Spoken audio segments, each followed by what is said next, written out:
જય શ્રી કૃષ્ણ મિત્રો, આ વિડીયોમાં સાંભળશું ગરુડ પુરાણનો અધ્યાય 13મો, જે શ્રાદ્ધ પક્ષ પિતૃપક્ષમાં સાંભળવાનો મહિમા છે. ગરુડ પુરાણ એટલે ગરુડી વિદ્યા. જે ભાદરવા માસના શ્રાદ્ધ પક્ષમાં આ ગરુડ પુરાણ સાંભળવાથી પિતૃઓને મોક્ષની પ્રાપ્તિ થાય છે. પિતૃઓ પ્રસન્ન થાય છે. તેના વંશજોને સુખ સંપત્તિ અને સમૃદ્ધિના વંશવૃદ્ધિના આશીર્વાદ આપે છે. આ ગરુડ પુરાણની રચના મહર્ષિ વેદ વ્યાસે કરેલી છે અને ભગવાન શ્રી નારાયણના મુખેથી આ ગરુડ પુરાણ કહેવામાં આવ્યું છે. કશ્યપજીના સંતાન ગરુડજી છે. ભગવાન શ્રી નારાયણના તે પરમ ભક્ત હતા. તે પ્રભુને પૂછે છે કે હે પ્રભુ, મનુષ્ય જન્મ મરણના ચક્કરમાં હંમેશા અટવાયેલો રહે છે, હંમેશા પાપ પુણ્ય કરતો રહે છે, તો તેનો ઉદ્ધાર કેવી રીતે થાય?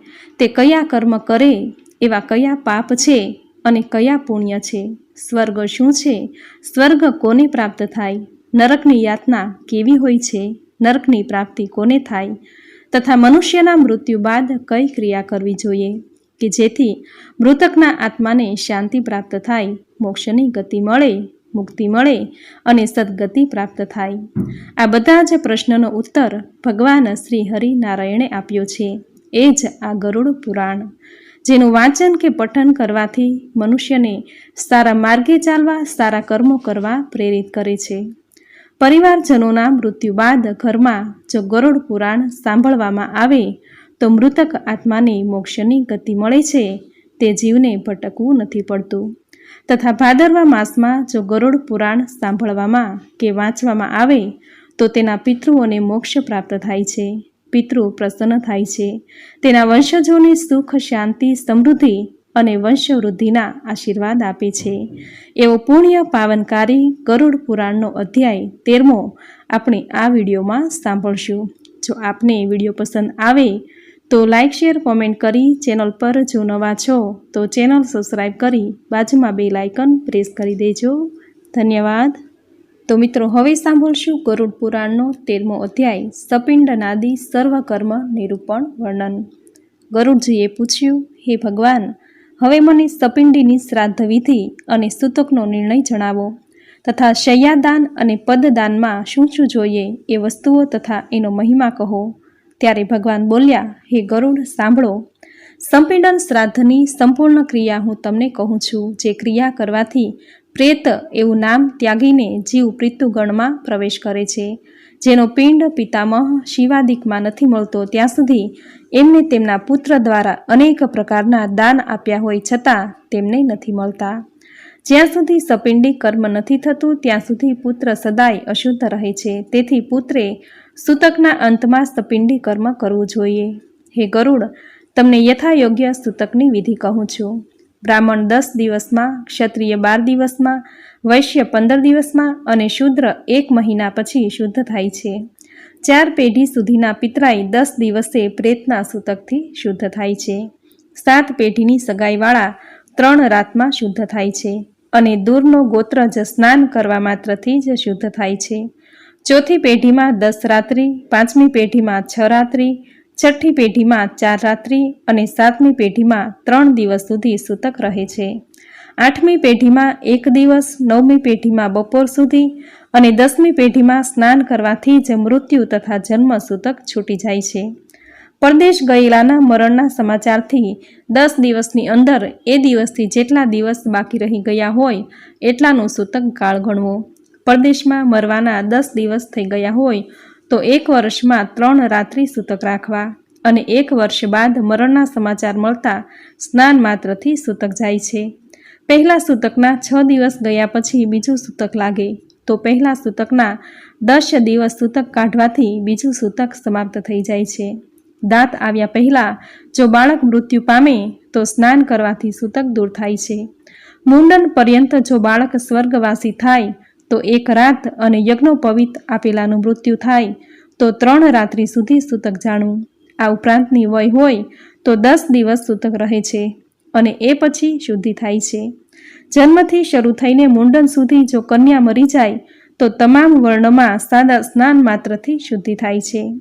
27 મહિના ઉપરાંત સગાઈ થાય ત્યાં સુધી બાળકી મરે તો બંને કુળમાં 3 રાત્રિનું સૂતક રહે એ નક્કી છે. 3 દિવસ પિતાના કુળમાં અને 3 દિવસ સાસરા પક્ષમાં સૂતક લાગે છે. જો કન્યાના લગ્ન થઈ ગયા હોય તો તેના સાસરિયાને 10 દિવસનું સૂતક લાગે છે. 6 માસની અંદર જો ગર્ભપાત થાય તો એટલા જ દિવસમાં શુદ્ધિ હોય છે. જેટલા માસનો ગર્ભ હોય એટલા જ દિવસ સૂતક હોય છે.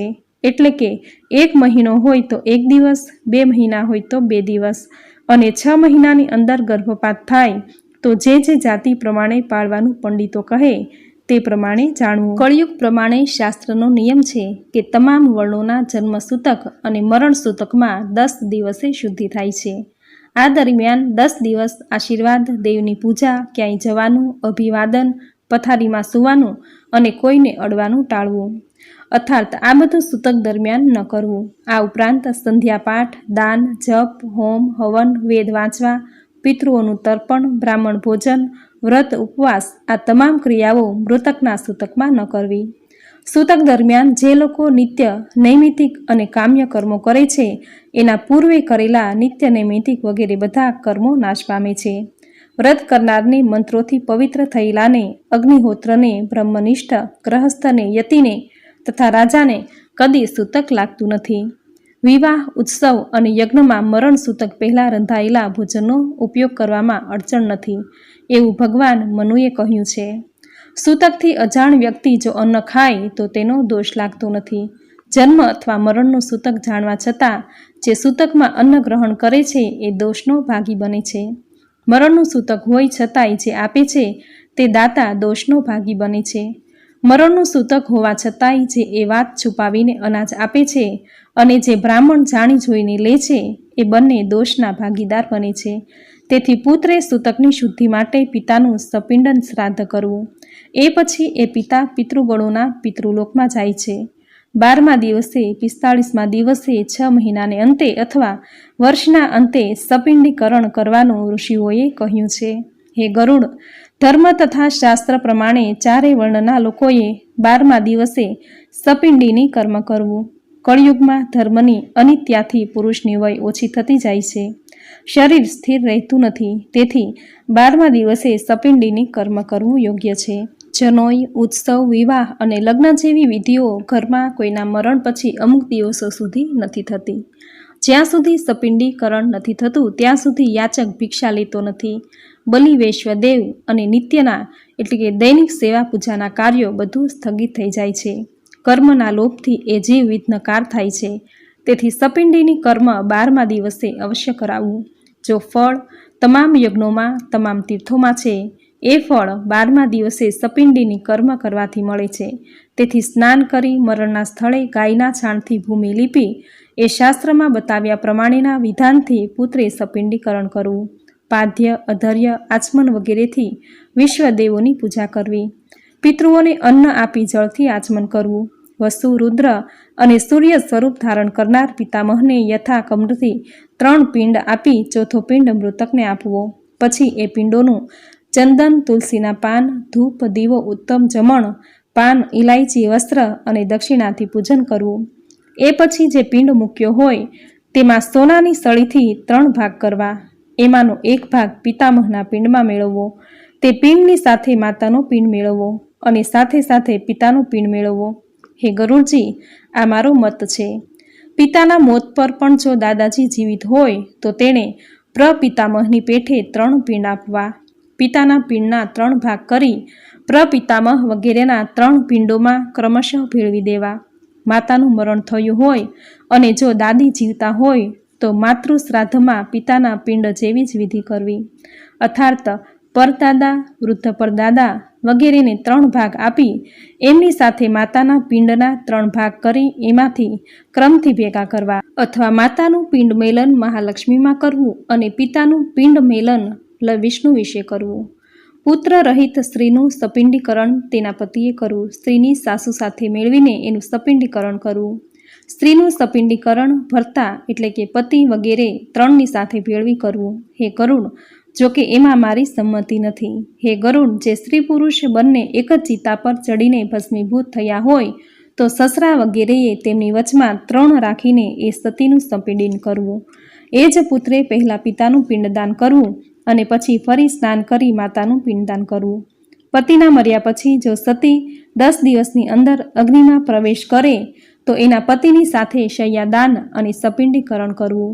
હે ગરુડ, સપિંડીકરણ કરીને પછી પિતૃ તર્પણ કરવું અને વેદના મંત્રોની સાથે સ્વથા શબ્દનું ઉચ્ચારણ કરવું. બાદમાં હંત શબ્દનો ઉચ્ચાર કરી અતિથિને ભોજન કરાવવું. એનાથી પિતૃઓ, મુનિ, દેવ અને દાનવ સૌ તૃપ્ત થાય છે. 1 ગ્રાસ બરાબર ભિક્ષા થાય છે. 4 કોળિયાનો 1 પુષ્કળ થાય છે અને 4 પુષ્કળ બરાબર 1 હંતકાર હોય છે.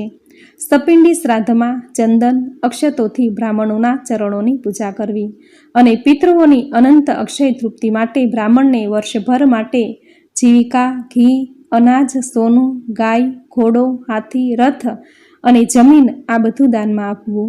આ પછી સ્વસ્તિ વાચન કરી વેદ મંત્રથી કુમકુમ, અક્ષત અને નૈવેદ્ય આપી નવગ્રહો દેવી અને વિનાયકનું પૂજન કરવું અને પછી આચાર્ય મંત્ર સહિત અભિષેક કરવો અને હાથમાં રક્ષાસૂત્ર બાંધી મંત્રથી પવિત્ર કરેલા અક્ષત યજમાનના હાથમાં આપવા. પછી જુદા જુદા પ્રકારે ઉત્તમ મીઠાઈથી બ્રાહ્મણને ભોજન કરાવવું. એ સાથે એમને દક્ષિણા સાથે અનાજ અને જળ સહિતના 12 ઘડા આપવા. બ્રાહ્મણ ભોજન પછી 4 વર્ણના લોકોએ બ્રાહ્મણે જળ, ક્ષત્રિય હથિયાર, વૈશ્યે પ્રતોદ અને શૂદ્રે દંડનો સ્પર્શ કરવાથી તેઓ શુદ્ધ થાય છે. આ પ્રકારે સપિંડન ક્રિયા કરીને વસ્ત્રોનો ત્યાગ કરવો અને સફેદ વસ્ત્ર ધારણ કરીને શય્યાદાન કરવું. આ શય્યાદાન આપવાથી ઇન્દ્ર વગેરે દેવો પણ તેના વખાણ કરે છે. તેથી સ્વહસ્તે અથવા મૃત્યુ પછી પુત્રે શય્યાદાન કરવું જોઈએ. એ શય્યા મજબૂત લાકડાની સૂતરની પાટી ભરાવેલી સુંદર ચિત્રોથી શોભતી સુવર્ણ પતરાથી મઢાવેલી હોય, મજબૂત રેશમી સૂતરથી બનેલી ગાદી, સુંદર તકિયા અને ઉપર સફેદ ચાદર ચડાવેલી, ગંધ વગેરેથી સુગંધિત સુંદર દિવ્ય બંધનથી બાંધેલી અને સુખ આપનારી હોય એવી શૈયા બનાવીને ખુલ્લી જમીન પર મૂકવી. એમાં છત્રી, ચાંદીનો દીવો, ચામર, આસન, પાત્ર, જારી, ઘડો, દર્પણ અને 5 રંગનો ચંદરવો અને મુખવાસ મૂકવો. આ બધી જ વસ્તુઓને ચારે બાજુ એના સ્થાનમાં મૂકવી. એમાં સોનાની લક્ષ્મીજી સહિત વિષ્ણુજીની મૂર્તિ મૂકવી. એ મૂર્તિને આભૂષણો, ગદા તથા ચક્ર જેવા હથિયારો અને વસ્ત્રોથી શણગારવી. પછી સૌભાગ્યવતી સ્ત્રીઓને શૈયા પર બેસાડી વસ્ત્ર અલંકાર વગેરે આપવા. ત્યાર પછી પત્ની સાથે બ્રાહ્મણોનું પૂજન કરી તેને સોનાના કુંડળ, વીંટી, કંઠી તથા અંગરખું, ધોતી, જોટો અને પાઘડી આપવી. ત્યાર પછી લક્ષ્મીનારાયણ, નવગ્રહ, દેવી, ગણપતિ પૂજન કરવું. પછી હાથમાં પુષ્પાંજલિ લઈ ઉત્તર દિશામાં મુખ રાખી પ્રભુ વિષ્ણુની સ્તુતિ કરવી. હે ભગવાન, ક્ષીર સમુદ્રમાં જેમ આપની શૈયા છે તેવી ઉત્તમ શૈયા મને અને મારા પિતૃઓને નિરંતર નિંદ્રા કરવાને પ્રાપ્ત થજો.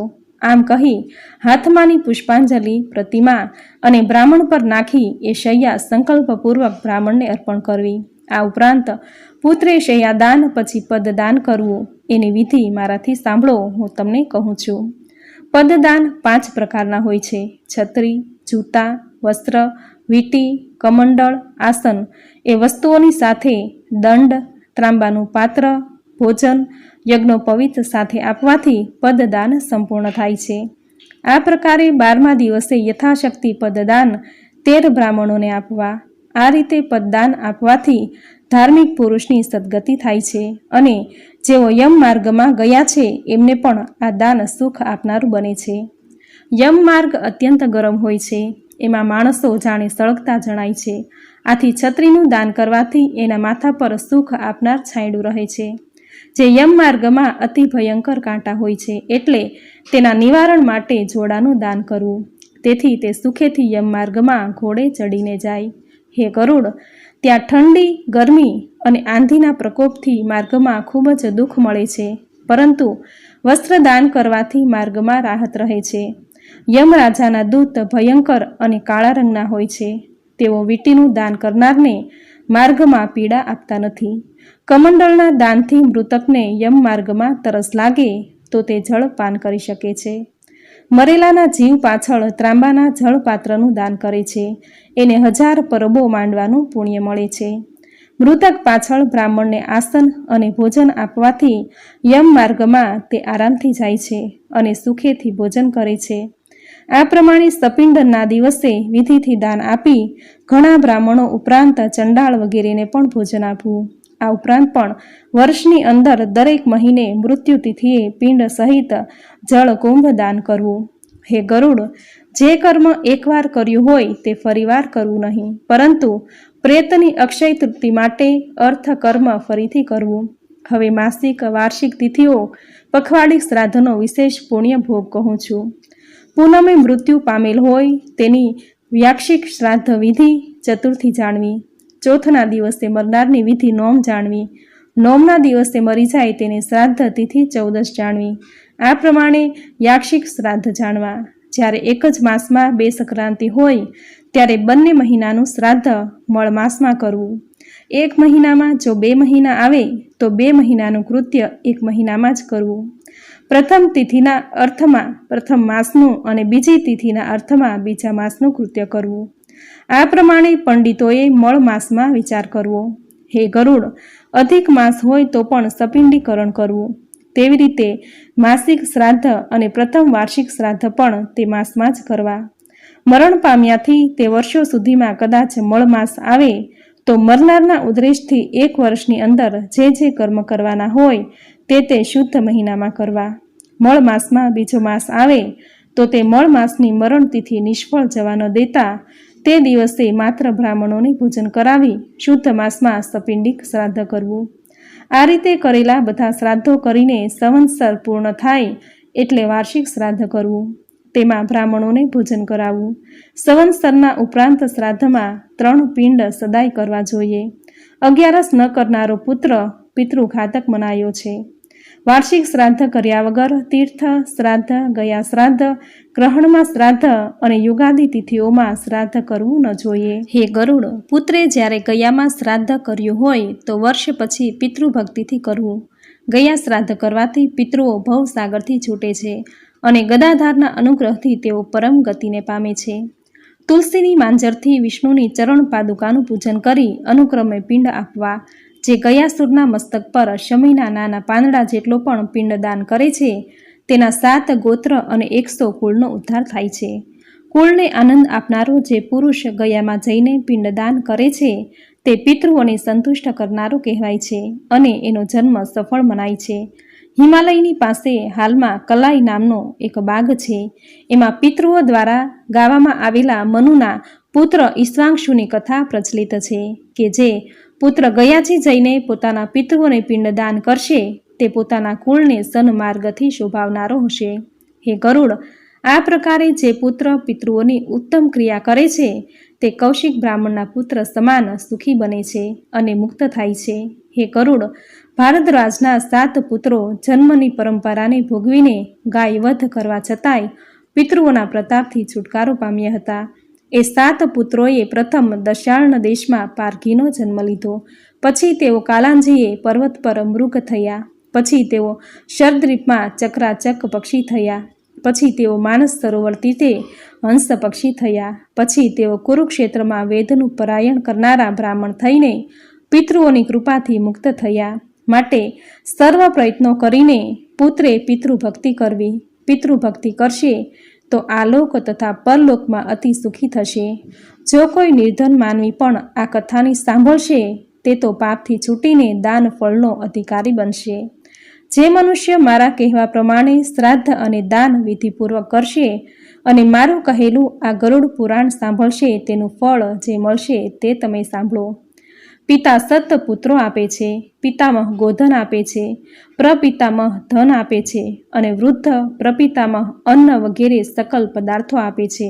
એ સિવાય મનમાં જે ઈચ્છા હોય તે પણ પિતૃઓ શ્રાદ્ધથી તૃપ્ત થઈ પુત્રોને વાંછિત ફળ આપીને સારી ગતિએ ધર્મ માર્ગ દ્વારા ધર્મરાજાના ભવનમાં જાય છે અને ત્યાં ધર્મસભામાં પરમ આદરથી બેસે છે. આ પ્રમાણે ગરુડ પુરાણે સારોદ્વારે સપિંડીનાદી સર્વકર્મ નિરૂપણ નામનો 13મો અધ્યાય સમાપ્ત. બોલો ભગવાન શ્રી હરિ વિષ્ણુની જય. બોલો ગરુડ ભગવાનની જય. તો મિત્રો, આપણે સાંભળ્યો ગરુડ પુરાણનો અધ્યાય 13મો. શાસ્ત્રોમાં કહ્યું છે કે પ્રથમ દિવસથી સતત 13 દિવસ સુધી ચિતા પ્રગટાવનાર વ્યક્તિએ પીપળાના ઝાડની નજીક જઈને તેના આત્માની શાંતિ માટે પ્રાર્થના કરવી જોઈએ અને તેને ભોજન અર્પણ કરવું જોઈએ જેથી તે આત્માને તરસ અને ભૂખ ન લાગે. શ્રાદ્ધ પછી આત્માને તેના પ્રિયજનોને વિદાય આપવાનો સમય આવે છે અને આત્માને સમજાય છે કે આ બ્રહ્મમાં તેનું કોઈ સ્થાન નથી અને હવે તેણે તેના જીવનકાળમાં કરેલા પાપો અને પુણ્યનો હિસાબ આપવાનો છે. પછી 13 દિવસ પછી આત્મા આ પૃથ્વીને છોડીને સ્વર્ગના માર્ગે જવા લાગે છે. ગરુડ પુરાણમાં એવું પણ કહ્યું છે કે યોગ્ય રીતે કરવામાં આવેલા પિંડદાનને પામી આત્માને ત્યાં પહોંચતા પહેલાં જ નરક અને યાતનાઓમાંથી મુક્તિ મળી જાય છે. આથી જ મૃતકના પરિવારના સભ્યોએ ભાદરવા માસના પિતૃપક્ષમાં શ્રાદ્ધ પક્ષમાં પોતાના મૃતકની પાછળ શ્રાદ્ધ અને પિંડદાન જરૂર કરવું જોઈએ, જે કરવાથી મૃતક આત્માને મોક્ષની ગતિ મળે છે. તેના પૂર્વજોને, તેના વંશજોને સુખ, શાંતિ, સમૃદ્ધિ અને વંશવૃદ્ધિના આશીર્વાદ આપે છે. તો મિત્રો, આપણે સાંભળ્યો ગરુડ પુરાણનો અધ્યાય 13મો, જે તમે પૂરી શ્રદ્ધાથી અંત સુધી સાંભળ્યો. જે સાંભળવો તમને જરૂર ગમ્યો હશે તો વિડીયોને લાઇક કરી કોમેન્ટમાં જય શ્રી હરિવિષ્ણુ, જય ગરુડ પુરાણ, જય પિતૃદેવ જરૂર લખજો. ચેનલ પર જો નવા છો તો ચેનલ સબસ્ક્રાઈબ કરી બાજુમાં બેલ આઇકન પ્રેસ કરી દેજો, જેથી આપણા આવતા દરેક નવા વિડીયોની નોટિફિકેશન તમને મળતી રહે. તો ફરી મળીશું આવી જ નવી ધાર્મિક માહિતી, નવી ધાર્મિક કથા સાથે. ત્યાં સુધી આપ સૌને મારા જય શ્રી કૃષ્ણ.